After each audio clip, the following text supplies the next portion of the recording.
સ્વાગત છે આપણું સૂર્ય કિચનમાં। આજે આપણે બનાવશું રસાવાળા ગાંઠિયા।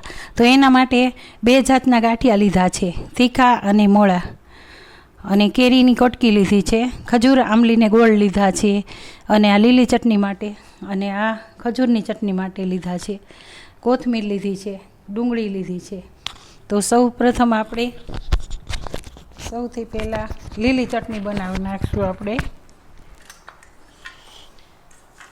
આ કોથમીર લીધી છે, લીલા મરચાં લીધા છે 2 થી 3, અને આમાં માંડવીના શિંગદાણા લીધા છે।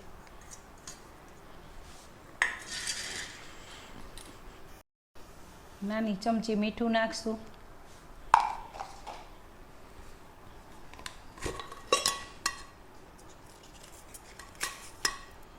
ખાંડ નાખશું અને 1 લીંબુનો રસ નાખશું। હવે આમાં આપણે ખજૂર આંબલીની ચટણી બનાવશું। એને ખજૂર આંબલી બાફી નાખશું અને ગોળ નાખી દઈશું। તૈયાર થઈ ગઈ છે આ ખજૂરની રસો, ખજૂર અને આંબલીને ગોળનો, અને એમાં લાલ મરચું નાખ્યું છે, સેજ મીઠું નાખ્યું છે, ધાણા જીરું નાખ્યું છે। આ આપણો આંબલીનો લીલી ચટણી પણ તૈયાર છે, આપણી પીસાઈ ગઈ છે મિક્સર જારમાં નાખીને। હવે સૌપ્રથમ આપણે એક વાસણ લઈશું, એની અંદર તીખા ગાંઠિયા નાખશું, એની અંદર મોળા ગાંઠિયા નાખશું,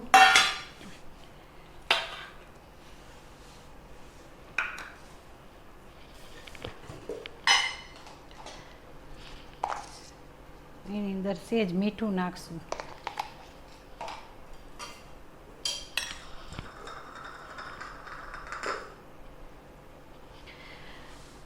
મરચું નાખશું, અને 2 લીલી ચટણી અને આંબલીનો રસો 2 નાખશું આપણે, ખજૂર આંબલીનો। હવે આ રીતના પહેલાં હલાવી નાખશું। હવે ડુંગળી નાખશું, કેરીની કટકી નાખશું,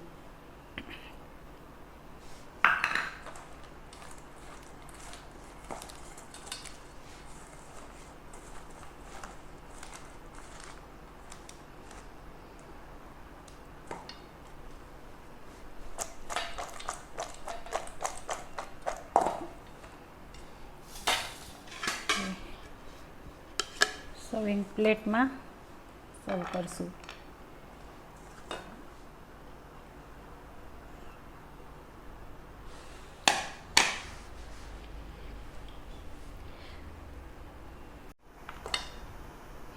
હવે આપણે આ ગાંઠિયા સર્વિંગ પ્લેટમાં સર્વ કરશું। ઉપર ડુંગળી નાખશું, પાછી કેરી નાખશું, કોથમીર નાખશું, લીલા મરચાંની કટકી, પાછી ચટણી નાખશું આપણે, અને આ રસો નાખશું। તૈયાર છે આપણા તીખા રસાવાળા તીખા મોળા ગાંઠિયા। હવે